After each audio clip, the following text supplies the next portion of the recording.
Tudo bem? Né?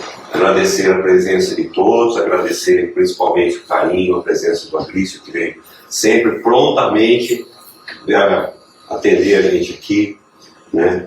Nos auxiliando com suas ideias, né? Descortinando nossa mente, ajudando a gente a enxergar as coisas diferentes, mais abrangente, mais próximo de Jesus, né?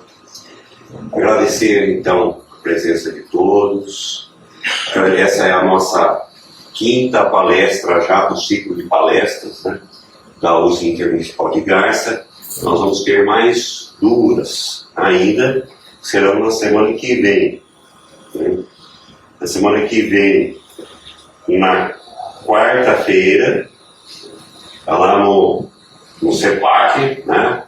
Onde nós estamos aqui, ó, com o pessoal do CEPAC aqui do lado, eles estão preparando para lá. Vai ser no dia 29, na quarta, na casa de meu pai, a Muitas Moradas, com o Wagner Elias Jacó, né? Lá no CEPAC, na quinta-feira, na quarta-feira que vem. E na quinta, encerrando, Pais e Filhos à Luz do Espiritismo, com o Pedro Botelho, lá no Allan Kardec. Certo? Vamos prestigiar todos também, né? Então, para a gente começar, como costuma dizer o Benedito, vamos fazer aquilo que não é uma obrigação, não é uma necessidade. Tudo que a gente vai fazer antes, a gente tem que se ligar com o Criador, né? Então, vamos erguer os nossos pensamentos,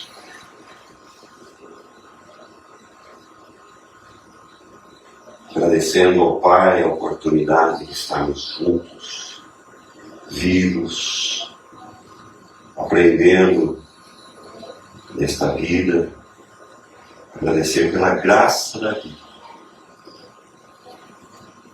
por estarmos com aquelas pessoas que nos são necessárias ao aprendizado, presentes com os nossos maiores amores e os nossos maiores desafios, que estão dentro de nossa própria família. Agradecer por podermos estar com os amigos queridos, trocando ideias, nos aproximando cada vez mais de Jesus e compreendendo melhor a nós mesmos. Assim, aprendendo a compreender também aqueles que estão mais próximos de nós. Assim, com muita alegria, iniciamos então, de nossa parte, os trabalhos dessa noite.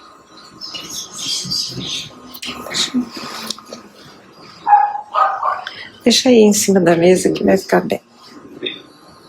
Luiz, obrigado. Boa noite, minha gente. Boa noite. De novo. Boa noite. Boa noite. Ora sim. Eu gosto de começar assim, porque tem um pouco a ver com o que ele acabou de dizer. O momento presente, o aqui e agora. Ele fala, estamos vivos, estamos aqui. O passado já foi, o futuro não chegou. O que interessa? O agora. E é isso que nós vamos fazer. Eu escolhi, até porque eu venho trabalhando este tema, do Ser Perfeito, do capítulo 17 do livro O Evangelho segundo o Espiritismo, porque este livro foi publicado em 1864 para explicar algumas máximas dos ensinamentos de Jesus. E algumas delas parecem muito distantes da gente, e não é. Como perfeição. Para lá. Mas quando a gente lê, sendo perfeitos como perfeito é o vosso Pai Celestial, dá a impressão que ele está propondo que nós trabalhemos para nos tornarmos iguais a Deus. E não é isso. Então eu trouxe para nós aqui um trechinho deste capítulo. Por isso ele está chamado ali de parte 1. Porque dá para fazer outros estudos. Então eu trouxe para nós aqui somente alguns tópicos. O primeiro deles é caracteres da perfeição. como eu me vejo? Será que eu possuo algumas dessas características? A outra é o homem de bem. Entenda, homem, eu coloco entre parênteses depois, pessoa de bem. Você se sente uma delas? Quando eu estou me referindo a você, antes eu já me referi a mim, tá? Porque o ouvido mais próximo da boca que vos fala é o meu mesmo. Outro tema, os bons espíritos e os verdadeiros espíritas. Então vamos lá, caracteres da perfeição. Isto está lá, textualmente, no Evangelho. Agora, foi falado aqui de palestras. Por que eu me encho de alegria quando nós nos reunimos aqui? Porque quem veio aqui para assistir uma palestra vai se decepcionar. É estudo. E quando eu estudo, quando eu entendo, a vida fica mais gostosa. Eu descubro, como diz um companheiro aí que nós estivemos numa reunião em São Paulo, é um médico neuroanatomista, e ele fala, eu não tenho que entender, eu tenho que descobrir. Então quando eu descubro, eu descortino. E quando eu descubro novos caminhos, aquilo me enche de ânimo. E foi o que Jesus veio fazer na Terra. Então, quando Allan Kardec publica esta obra em 1864, foi justamente com essa finalidade, de nos ajudar a entender melhor aquilo que Jesus nos ensinou. Então, o Evangelho fala assim, amai os vossos inimigos, fazei o bem àqueles que vos odeiam, e orai por aqueles que vos perseguem. E aqui já começa a dificuldade, mas eu posso fazer isso? Pode. Dá para fazer. Outro dia eu atendo pessoas lá no centro, 2 vezes por semana, ela sabe disso. E ela me relatou uma situação, eu disse, vamos orar por ela. Ela falou, eu não consigo orar. Eu disse a ela, mas eu consigo. Então, às vezes, a gente precisa estender a mão para pedir ajuda. Quando eu não conseguir, é meu dever, está lá no livro dos Espíritos, na lei de sociedade, estender a mão para pedir auxílio. E aquele que pode estender a mão para oferecer auxílio. Então, eu posso orar, eu posso ajudar o outro a orar, porque se só amais aqueles que vos amam, que recompensa tereis? Os publicanos não o fazem também? Isso era Jesus se referindo aos atos e comportamentos do povo da época. Eu vou dizer o seguinte, se os outros aí, com pessoas de má vida, fazem também, se vocês fizerem iguais a eles, está fazendo igual a todo mundo. Eu estou propondo você fazer diferente. Ore por aquele que não lhe quer bem. É possível? É. Aí ele diz o seguinte, e se vós saudardes somente os vossos irmãos, que fazeis disso mais do que os outros? Os pagãos não fazem também? Quer dizer, aqueles que eram consideradas pessoas de má vida. Então Jesus estava propondo a gente fazer mais. E aí, neste estudo, nós vamos descobrir que dá para a gente fazer mais. Mas é que isso dá sem medo de errar. Dá. E a gente vai ver que às vezes o que falta é tão pouco. Então sede, pois, vós outros perfeitos como o vosso Pai Celestial é perfeito. Opa, pera lá, você está dizendo que eu tenho que ser perfeito igual a Deus? Não é isso. Sede perfeitos como o vosso Pai Celestial é perfeito, ser tomado ao pé da letra, pressuporia a possibilidade de se atingir a perfeição absoluta, ou seja, de sermos iguais a Deus, e não é isso que ele propõe. Definitivamente não. Estudando este capítulo do livro Evangelho segundo o Espiritismo, a gente vai ver que não é isso que ele propõe. Então aqui está a primeira lição. Não é nós nos tornarmos iguais a Deus. Definitivamente não. Se fosse permitido à criatura ser tão perfeita quanto o Criador, ela seria igual a ele, o que é inadmissível, diz Allan Kardec. O que de fato Jesus nesse ponto ensinou? Nesse ponto do Evangelho, que é preciso que nós de novo, é isso, minha gente.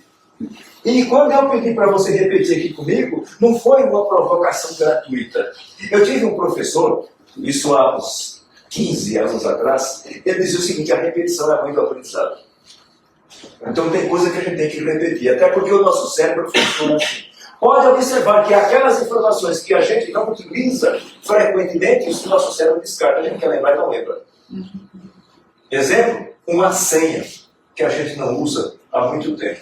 Se escrever, não é? Precisa anotar. Por quê? O nosso cérebro automatiza quando nós passamos a utilizar. Então, o que é que Jesus propõe? Que nós nos esforcemos. É só isso. Esta palavra não está aí grifada à toa. É porque ela vai aparecer aí para frente. Que é a essência desses tópicos deste capítulo que eu trouxe para o nosso estudo da noite de hoje. E depois, daqui a pouco, eu vou comentar uma passagem do Livro dos Espíritos em que Allan Kardec se refere a isso. O que eu tenho que fazer? Me esforçar. É só isso. Então, um dia seremos iguais a Deus? Não. Definitivamente, não.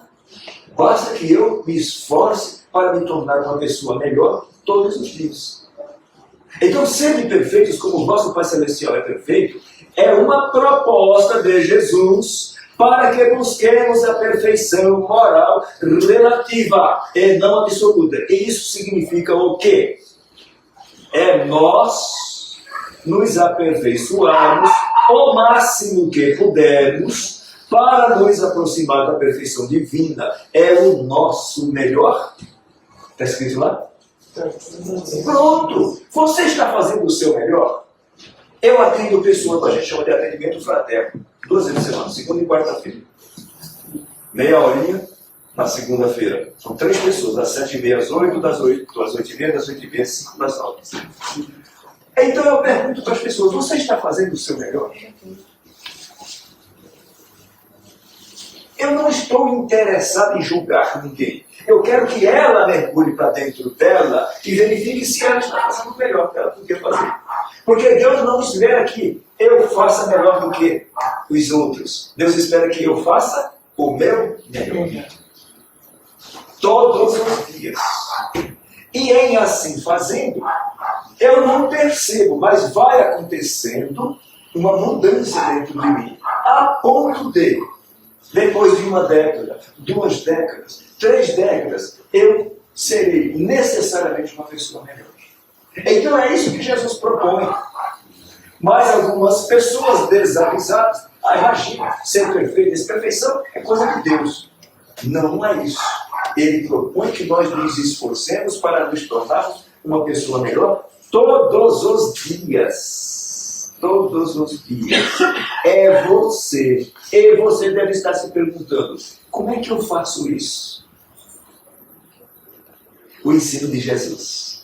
Jesus deixou a lição bem clara. A realização é responsabilidade de cada um de nós. Não está escrito lá no Evangelho que é cada um segundo as suas obras?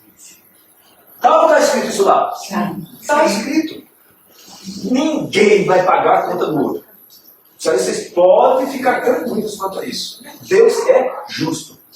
Não castiga, mas também não perdoa. Você terá que ser responsabilizado pelo que fez ou pelo que deixou de fazer quando sabia que deveria fazê-lo. Simples assim. Agora, eu me recordo de uma colega nossa, ela mora numa outra cidade, ela diz o seguinte: nós temos aqueles que morreu descanso em paz. A doutrina espírita me mostra um outro olhar. Eu tenho que melhorar. Tá, mas isso está na Bíblia. É só estudar. Está lá. É só descobrir. Então, a partir do momento que eu descubro isso, não dá mais para eu dizer que eu não sei. Porque agora eu sei. E aí? Não dá mais. Então, o que Jesus propõe? Amar os inimigos. Como é que eu posso fazer isso? Se é um inimigo, eu quero longe de mim, não é?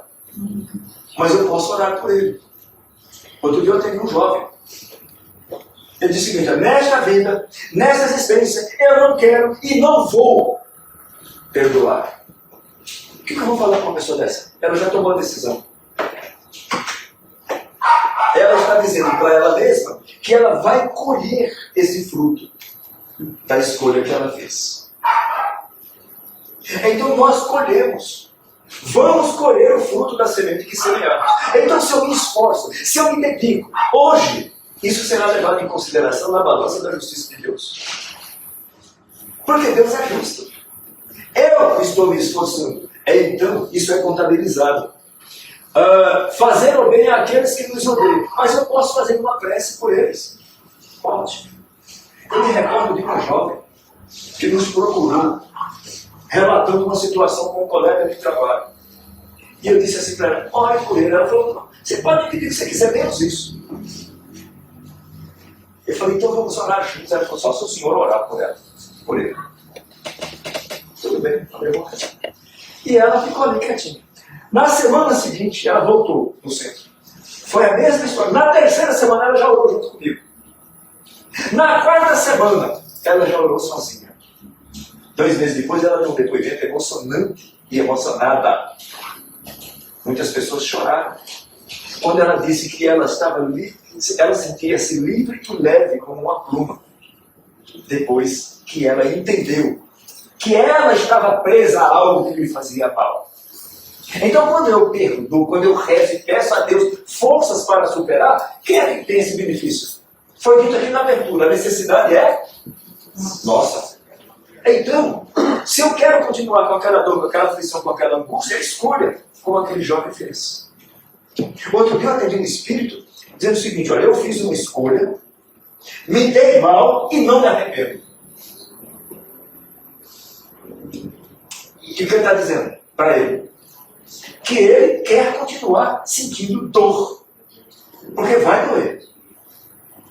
Agora, é castigo de Deus? Não, Deus não castiga, Deus é justo. Quando dói é porque nós nos distanciamos da lei. É porque nós fazemos o contrário daquilo que o grande mestre ensinou. Então, ore por aqueles que vos perseguem. Se você não conseguir, peça ajuda. Agora, evite pedir ajuda a qualquer pessoa. Porque às vezes a sua dor é tão doída que precisa de um profissional habilitado para lhe ouvir. Ou de uma pessoa treinada na casa espírita, onde a confidencialidade faça parte do trabalho. Porque precisa. Você não pode sair falando as coisas para qualquer pessoa, porque tem pessoas que não estão interessadas em aliviar a sua dor. Tem pessoas que ainda tem prazer em passar para frente. Então, cuidado. Muito cuidado. Então, qual é a lição aqui? Que a essência da perfeição é a caridade, no seu mais amplo sentido. E por que é assim? Porque a caridade congrega todas as outras virtudes. E o que é mais legal, cada um de nós pode realizar de acordo com a nossa capacidade, diariamente onde eu estiver. Eu posso simplesmente, com silêncio de mim para comigo, elevar o pensamento a Deus. Eu fui gerente de banco. E a minha tarefa era uma espécie de auditoria. Quantos amigos eu tinha? Nenhum. Então, muitas vezes, numa reunião acalorada, eu tinha que dar uma negativa. Então, era uma avalanche de xingamentos contra a minha pessoa. O que eu fazia? Fazia assim, ó. Tempo suficiente para levar o pensamento a Deus. Para encontrar forças e não devolver na mesma moeda. Ninguém sabia que eu estava, naquele momento, pedindo ao anjo da guarda me dar forças. Mas para resistir, não para voar na jugular do outro.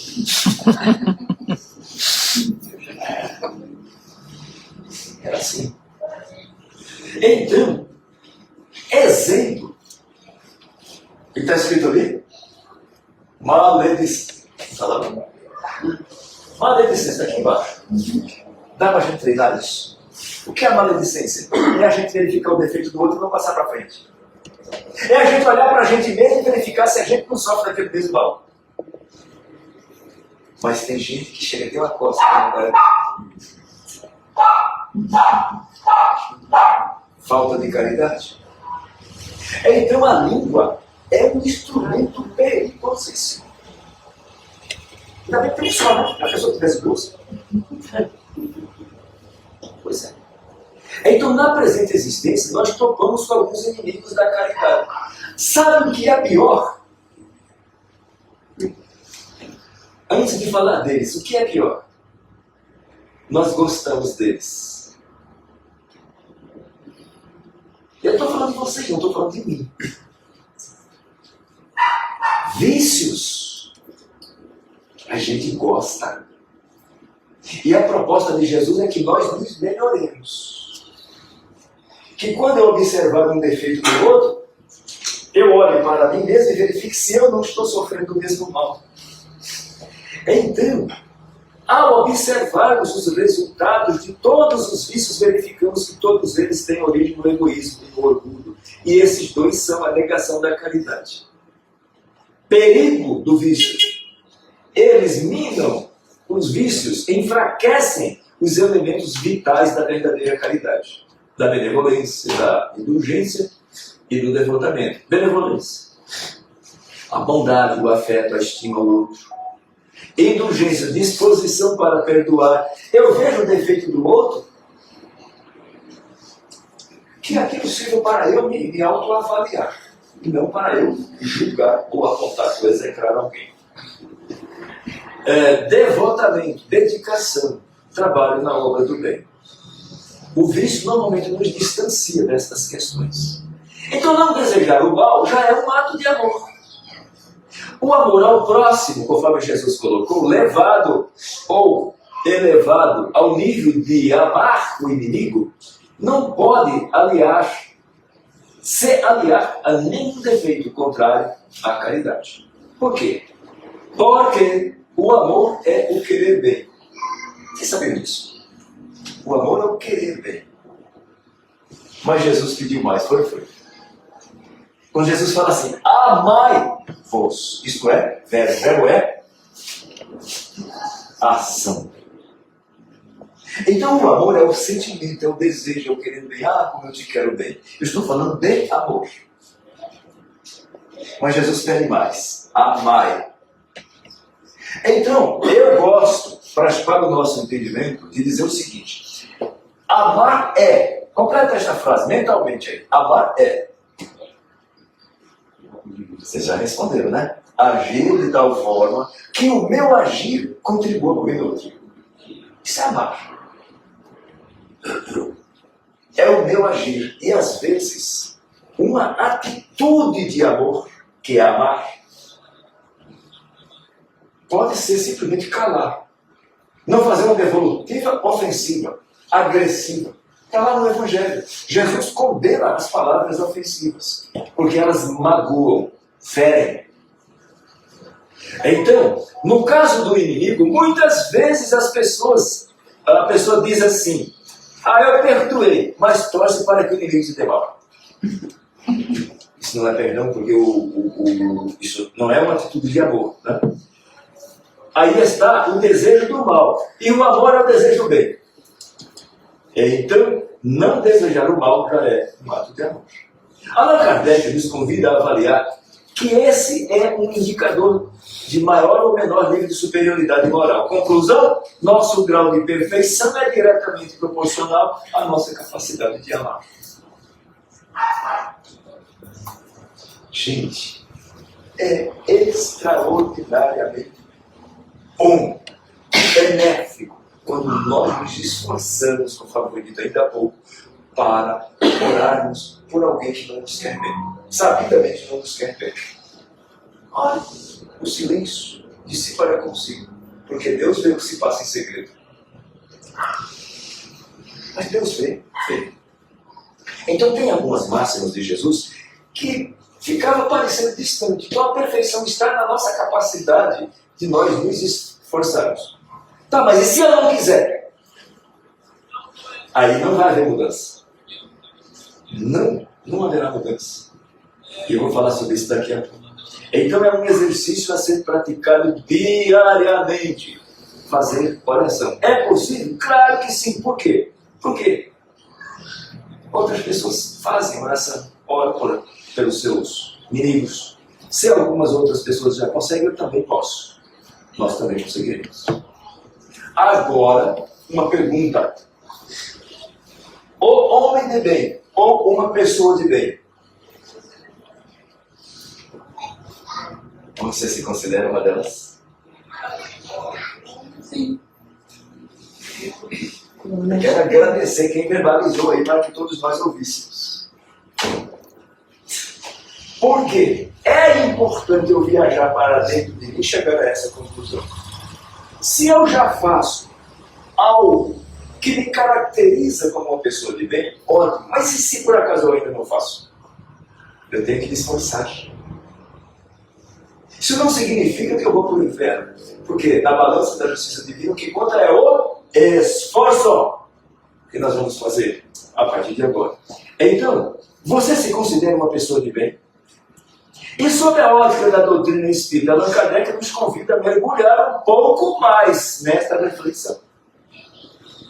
Diz assim, Allan Kardec, quem é o verdadeiro homem de bem? Ele pergunta. E aí ele responde, aquele que pratica a lei de justiça, de amor e de caridade na sua maior pureza. Opa! O que é que eu já estou fazendo? O que é que dá para melhorar? E se eu não estiver fazendo, o que é que eu posso fazer? Como saber se me enquadro nessa categoria de pessoa de bem? Conhecendo um pouquinho dos atributos do homem de bem ou da pessoa de bem. Agora é na primeira pessoa do singular. Eu. Vamos lá? Pessoa de bem é aquela que tem fé em Deus, na sua bondade e na sua justiça. Isso é um atributo. Outro. Uma pessoa de bem compreende que Deus não erra e que tudo tem uma razão de ser. Tem fé no futuro. Coloca os bens espirituais acima dos bens materiais. Ontem eu fui num velório. Era um senhor já de idade avançada. E uma das filhas disse o seguinte: a fé é essa certeza de que a vida continua que nos garante condições para continuar nossa luta do lado de cá, quando alguém vai para o lado de lá. Então a fé, a melhor definição de fé que eu conheço, é eu acreditar em algo em alguém que eu não vejo a partir daquilo que vejo. Deus. Então, criou leis imutáveis que o homem não consegue mudar. Começo, meio e fim. Hoje nós estamos aqui, então esse é o nosso melhor momento. Aproveitemo-lo. Então o homem de bem sabe que todas as dificuldades da vida, as dores, decepções, são provas ou expiações necessárias da evolução. Eu confesso para vocês uma fraqueza minha. Porque quando eu li no Evangelho, a primeira vez que eu li assim, a dor é uma bênção que Deus envia aos seus eleitos. Eu ficava pensando, como é que pode a dor ser uma bênção? E é. O tempo passou, os anos passaram, e eu entendi que todas as lições que nós aprendemos quando passamos por um processo doloroso, nunca mais vamos esquecer. Logo, é uma bênção. Agora dói, mas a lição fica. Então, o homem de bem faz o bem pelo bem sem esperar a recompensa. Olha que legal, o homem de bem faz o bem pelo bem. Nós damos as nossas contribuições sem esperar recompensa. Lembra Jesus quando diz, amai-vos como eu vos amei? Como é que ele nos amou? Estou perguntando, como Jesus amou? Amai-vos como eu vos amei. Como ele nos amou?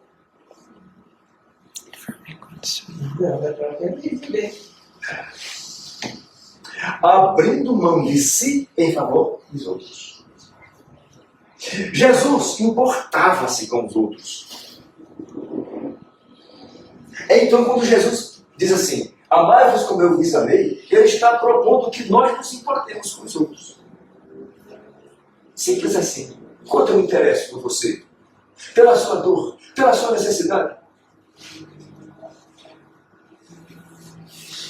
Este é o amor que Jesus pregava, de importar-se com o outro. Ele fazia o bem e não esperava recompensa. Isso é amar.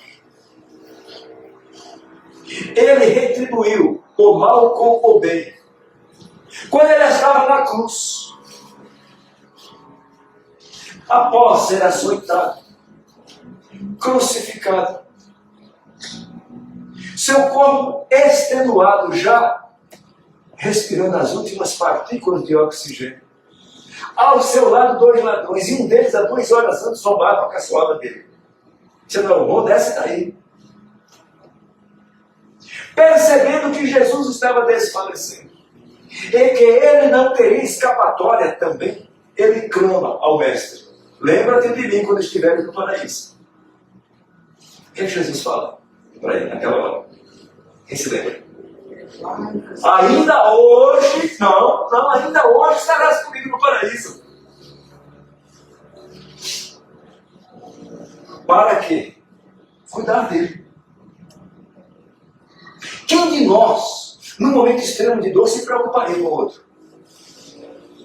Jesus importava-se com o outro. Ele não tinha aquela preocupação: o que será que vão pensar de mim? Não. Ele importava-se definitivamente com o outro. Então qual a diferença entre o egoísta e o homem de bem? Olha só, o homem de bem, o seu primeiro movimento é de pensar nos outros, antes de pensar em si mesmo. E o egoísta, ao contrário, primeiro ele calcula os lucros e as perdas de toda a ação generosa e se pergunta: o que é que eu vou ganhar com isso? Esse é o egoísta. Já o homem de bem estende a mão se o outro estiver em apuro ou em apuros. O egoísta não. Por que eu vou fazer isso? Eu não vou ganhar nada com isso, então eu não faço. Então, era disso que Jesus falava. Agora, o Espírito Joana de Anjos, que foi o guia espiritual do Divaldo, dizia o seguinte: todos irão despertar, é uma questão de tempo. Em algum momento eu vou entender, era isso. Então, o homem de bem, ele respeita nos outros as suas crenças e convicções. Em todas as circunstâncias da vida, tem como guia a caridade. Ou seja, faz o bem sem esperar recompensa. O homem de bem não tem ódio, nem rancor e nem desejo de vingança, exemplo de Jesus. Perdoa as ofensas porque sabe que lhe serão perdoadas as suas faltas, assim como ele próprio houver perdoado os outros. O homem de bem é indulgente para com as fraquezas alheias, porque ele mesmo tem necessidade de indulgência.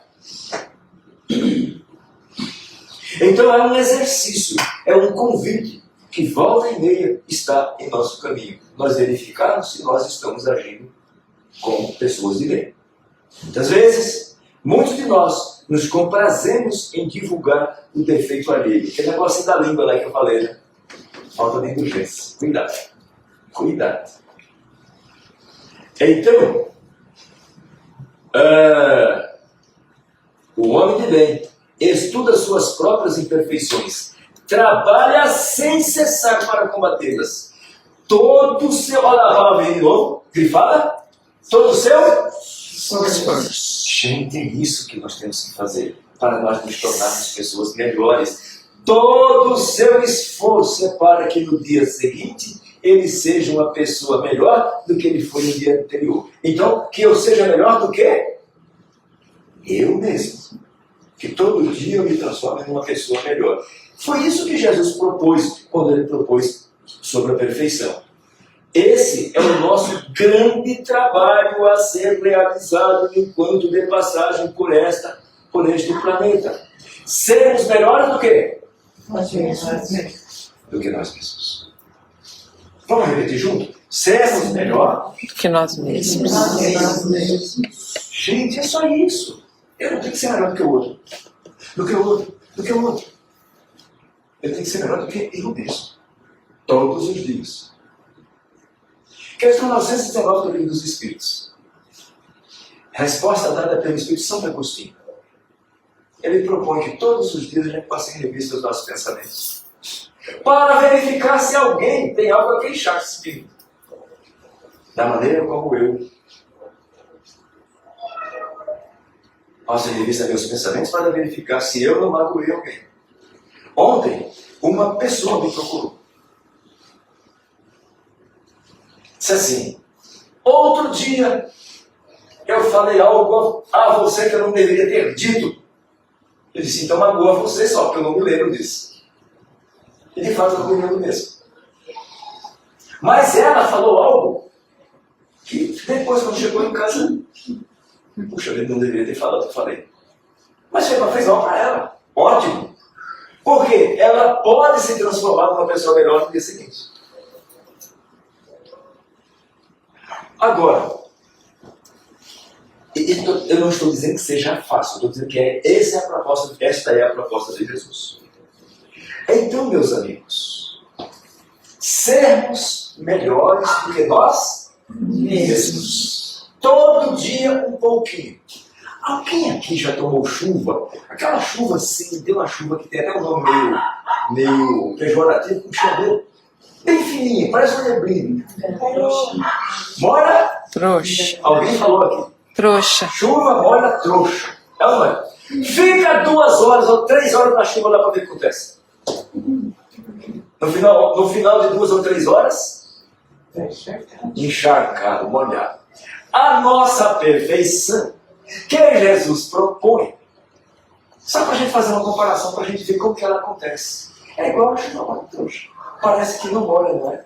Mas fica lá. Então, na medida em que eu me proponho a melhorar um pouquinho todos os dias ao longo de 1 década, 2, 3, 4 décadas, fazendo esse trabalho de melhoria comigo mesmo, então vai chegar um dia que eu melhorei em nível de excelência e nem percebi como chuva molha trouxa. É exatamente isso. Então, eu descubro que está ao alcance da mão. O que eu preciso fazer? Um esforço, todos os dias, um pouquinho. E assim nós vamos chegar em nível de excelência. Como? Me esforçando todos os dias, um pouquinho, para ser melhor que eu mesmo. E não melhor do que eu. Está claro isso, gente? Sim. Sim? Muito bem. Então, o homem de bem aproveita todas as ocasiões para ressaltar as virtudes dos outros, ao invés de fazer valorizar-se a si mesmo. Não se envaidece nem com a fortuna, nem com as vantagens pessoais, porque sabe que tudo o que lhe foi dado, lhe pode ser tirado. Então o homem de bem sabe que ele é depositar nos bens que lhe foram confiados, concedidos, e que terá que prestar contas do emprego desses bens. Sabe que se usar esses bens apenas para a satisfação de suas paixões, ele tem consciência de que nesse caso vai lhe custar caro, porque isso é egoísmo. Então, que a gente pense um pouquinho no outro. Como que eu posso contribuir? Como que eu posso ajudar? Fazendo o meu melhor. Fiz o que eu podia. Como eu dizia a vocês ainda há pouco, eu atendo pessoas. E algumas pessoas falam, mas fico com a sensação que eu podia ter feito mais. Tá, mas você alcança fazer mais? Não! Então deite e dorme em paz. Consciência tranquila. Que é uma das causas de felicidade neste planeta, é a consciência tranquila. A outra é a fé em Deus, a fé no futuro. E a posse do necessário. Eu já tenho o necessário para viver. Estou com a consciência tranquila, acredito em Deus, o que mais eu quero? Não é? Então, o homem de bem, a quem Deus colocou pessoas sob seu comando, trata essas pessoas com bondade e benevolência, porque sabe que aquelas pessoas são seus iguais perante Deus. Ele compreende que tem o papel de corrigir sem ofender e de orientar sem humilhar, porque uma pessoa que sabe muito não precisa humilhar o outro para ensinar. Então esse é o verdadeiro papel de quem tem pessoas sob seu comando, seus comandados, seus subalternos. Ele usa a sua atividade para elevar o moral de sua equipe, e não para os esmagar com o seu orgulho. O subordinado, por sua vez, o que ele faz? Sendo ele um homem de bem, o que ele faz?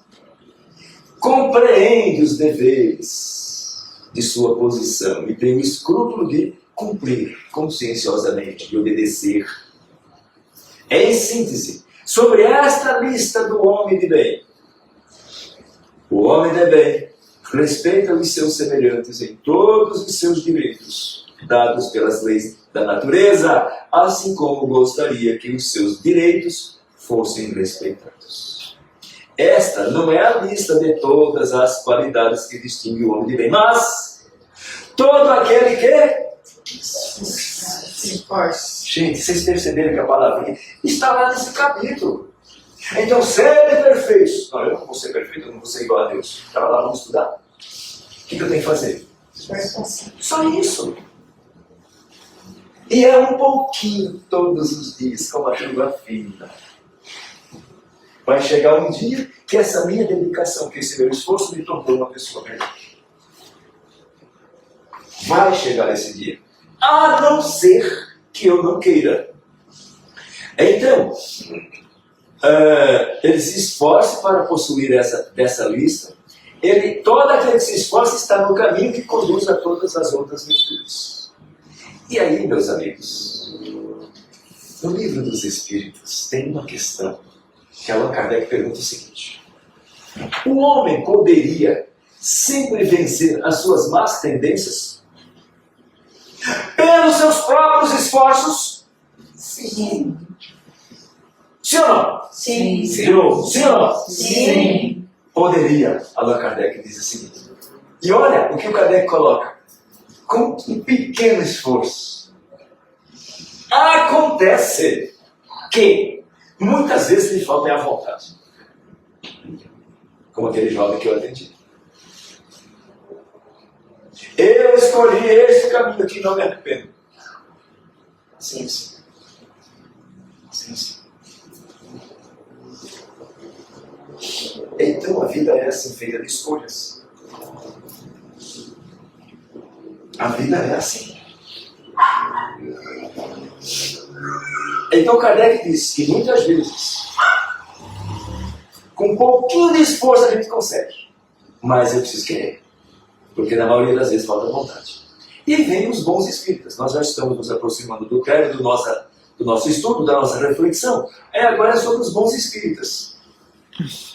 Você se sente um deles? Sim. Bom! A gente tenta. Outro dia nós fizemos esse estudo e eu perguntei assim: você se sente um deles? Alguém lá no fundo falou assim: não, todo mundo virou para trás. Quem é esse cara? E aí foi excelente contribuição. Por quê? Quando Jesus foi chamado de bom, o que ele falou? Bom É o Pai. é meu Pai que está nos céus. Mas, aqui nós estamos falando das nossas atitudes boas, de bons espíritas. Então, se nós já fazemos boas ações, a gente pode se enquadrar. Vamos ver? Você pode estar pensando, por que sentir? Você se sente um deles. É porque o sentir é que faz a gente se mexer. Se eu não sinto aquela emoção que mexe comigo, eu não vou me movimentar. Então eu preciso sentir que vale a pena. É o sentir. É a emoção que eu sinto que me leva à realização, que me leva a mudar o meu comportamento. Eu preciso sentir que vale a pena o investimento, qualquer que seja ele, senão eu não mudo. Somos assim. Eu e você e todas as pessoas do planeta somos assim. Então eu preciso sentir. Então vamos alinhar o nosso pensamento àquilo que realmente contribui para a gente evoluir, para a gente crescer. Então, onde nós estamos pondo o nosso pensamento? Cuidado com os pensamentos negativos. Dizem os pesquisadores da neurociência o seguinte, que tudo aquilo que você valoriza cresce. Então, se você anda com pensamentos muito derrotistas, qual é a chance da coisa ficar bacana? Nenhuma. Eu me recordo que eu tinha uma colega que trabalhava na nossa equipe e todas as vezes que a gente fazia uma reunião, quando alguém dava uma sugestão, ela já falava assim, isso não vai dar certo. Então, teste primeiro. Testa, experimenta, antes de dizer que não vai dar certo. Então o pensamento derrotista nos leva à derrota. Então, testa, sempre. Então, para treinar, todas as vezes que pensamentos negativos surgirem, substitua-os. Eu não posso pedir você não pensar, porque você já pensou. Então, substitui. Por uma coisa que você queira ou põe no lugar daquele pensamento derrotista uma imagem bacana, que você gosta, alegre, uma boa memória. A pessoa está chorando, agora chega e fala assim: não, não chora não, a pessoa já chorou. Ana, já chorou, deixa chorar. Agora, no lugar do pensamento derrotista, traz uma memória bacana. Ou mentalize como você gostaria que fosse. Aí sim, aí nós estamos falando de pensamentos vencedores. O Espiritismo, bem compreendido e, sobretudo, bem sentido, conduz forçosamente aos resultados que acabamos de estudar sobre o homem de bem. Aquela lista das qualidades e virtudes é o que caracteriza o verdadeiro espírita como o verdadeiro cristão, que são a mesma coisa. Porque a doutrina espírita é essencialmente cristã. Tem aqui nada de novo. O que é novo na nossa vida? Quem sabe? O amanhã. Não. O agora. O agora. Este momento é novo. Porque daqui a pouco será passado. Não é? Verdade. Agora, o meu amanhã será tão melhor quanto mais eu estiver me esforçando hoje. No aqui e agora. Aliás, tem um livro que chama-se O Poder do Agora. Não é uma obra espírita, mas vale a pena ser lida. Chama-se O Poder do Agora. É um livro fininho assim. Então, novo é o momento presente, o despertar da nossa consciência, de cada um de nós. O Espiritismo não criou nenhuma moral nova, ele veio facilitar o entendimento e a prática da moral do Cristo. Porém, algumas pessoas compreendem a doutrina espírita com mais facilidade e outras têm dificuldade. Por que será que isso acontece? Allan Kardec diz o seguinte: para entender a parte material da ciência, basta a observação. Para entender a sua essência, isso requer um certo grau de sensibilidade, que ele, Kardec, chamou de maturidade do senso moral. Tem algumas pessoas que falam: nossa, parece que eu já sabia disso. Outras já verificam que antes. Então, daí a importância de nós estudarmos isso. Independe da idade ou do grau de instrução de cada pessoa. Portanto, aquele que pode ser qualificado de verdadeiro essencial espírita está num grau superior de adiantamento moral. O espírito domina mais completamente a matéria e lhe dá uma percepção mais clara do futuro. Tem gente que é escravo da matéria. Não acredita. Morreu, acabou. E aí lá na reunião mediúnica, eu atuo lá nas reuniões mediúnicas também. Quase toda semana a gente recebe algum espírito que não acredita em espírito. Só que eles já desencarnam. Então não é melhor a gente estudar isso agora do que ter que aprender isso a duras penas depois?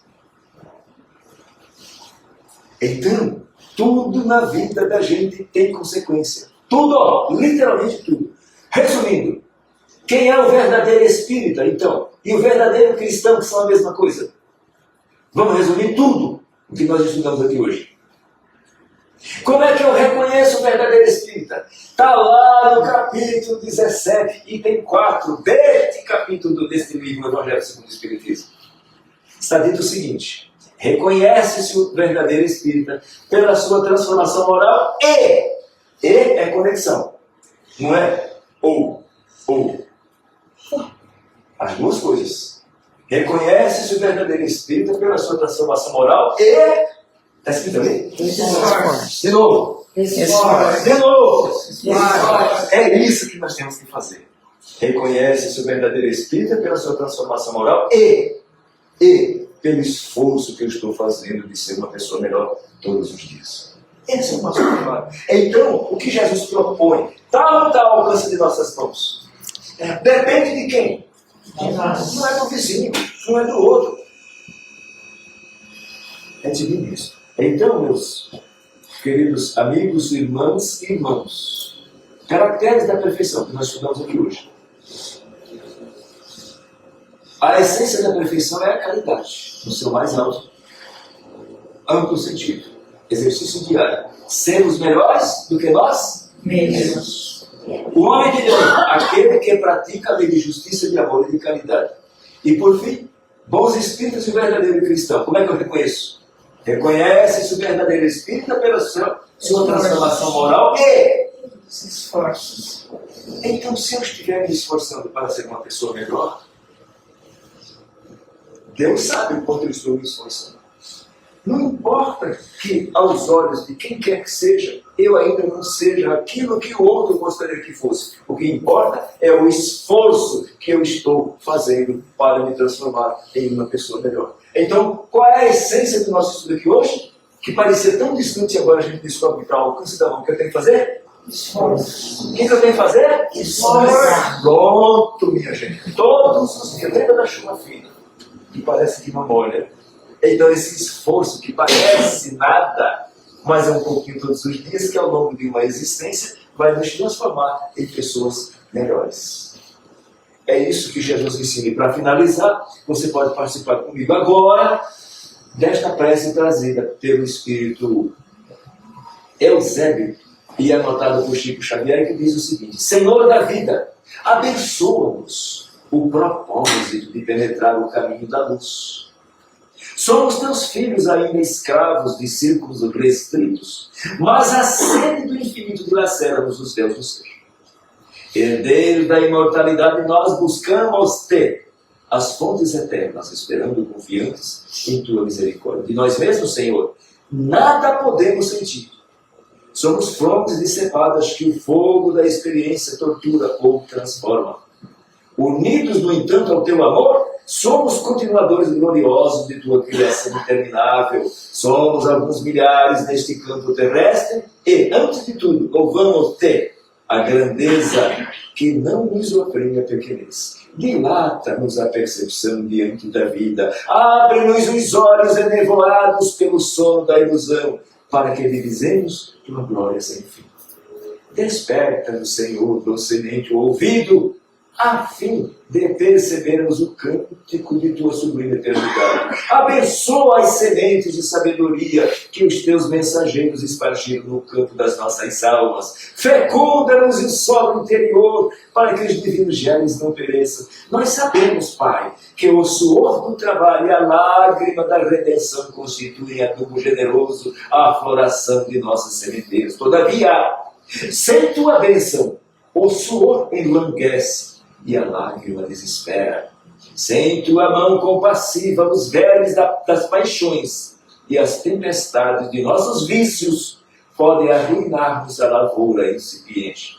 Por fim, acorda-nos, Senhor da vida, para a luz das oportunidades presentes, para que os atritos da luta não as inutilizem. Guia-nos os pés para o supremo bem, reveste-nos o coração com a tua serenidade paternal, robustecendo-nos a resistência. Poderoso Senhor, ampara-nos a fragilidade, corrige-nos os erros, esclarece-nos a ignorância, acolhe-nos em teu amoroso regaço. Cumpram-se, Pai amado, os teus desígnios soberanos, hoje, agora e sempre. Jesus nos abençoe a todos. Sim, sim, sim.